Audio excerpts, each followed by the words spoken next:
Kita sering banget dengar istilah sekolah masa depan, ya kan? Tapi kayak apa sih wujudnya? Nah, hari ini kita bakal intip sebuah cetak biru yang nyata, sebuah rencana 6 bulan yang ambisius buat melihat gimana sebuah komunitas sekolah merancang transformasi mereka dari A sampai Z. Yuk kita bedah strateginya bareng-bareng. Oke, dari jadwal yang padat ini, kita bisa lihat ada 5 pilar utama. Kita mulai dari kerangka besarnya, yaitu rencana 6 bulan.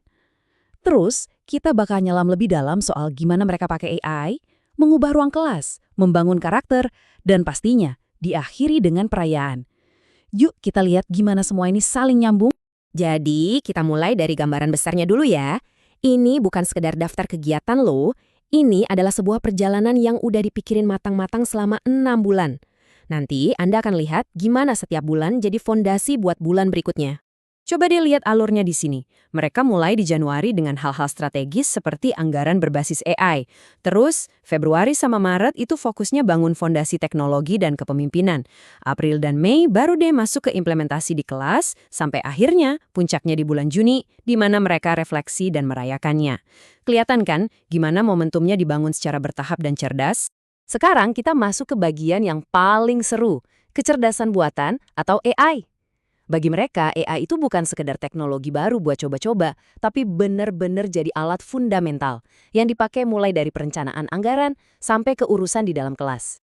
Cara mereka pakainya cerdas banget, ada 3 langkah. Pertama, di level strategis, AI bantu analisis data biar anggarannya lebih jitu.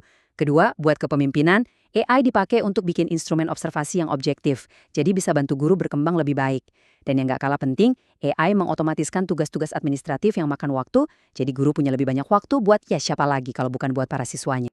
Oke, dari strategi besar, sekarang kita turun gunung ke jantungnya sekolah, ruang kelas.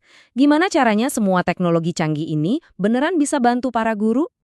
Pendekatan mereka buat pelatihan teknologi ini pinter banget. Seperti yang bisa kita lihat di sini, mereka nggak langsung nyuruh guru pakai aplikasi yang ribet. Mereka mulai dari dasar dulu. Fitur-fitur inti, cara nyambungin perangkat, buat bangun rasa percaya diri.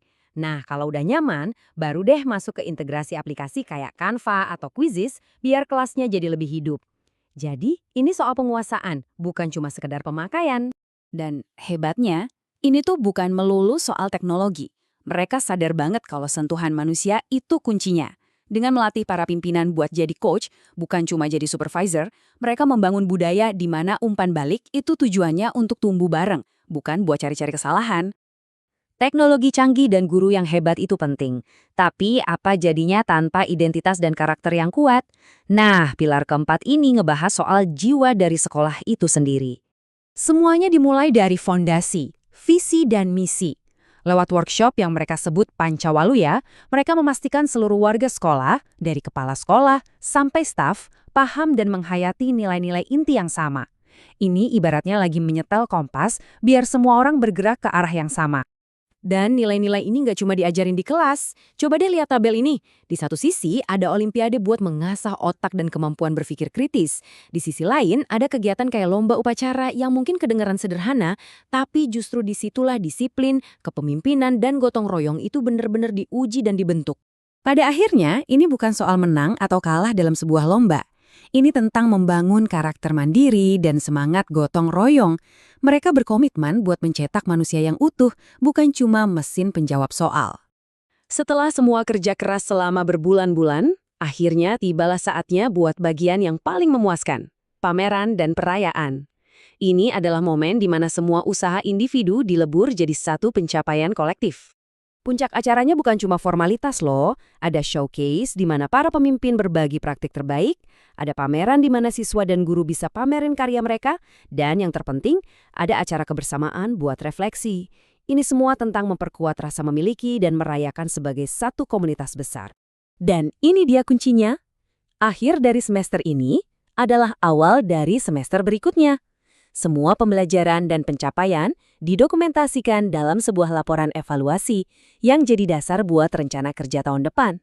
Jadi, ini bukan proyek sekali jalan, tapi sebuah siklus perbaikan yang gak pernah berhenti.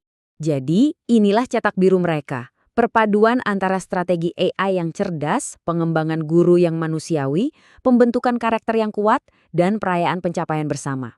Ini benar-benar sebuah studi kasus yang luar biasa. Nah, pertanyaannya sekarang buat kita semua. Apa cetak biru Anda?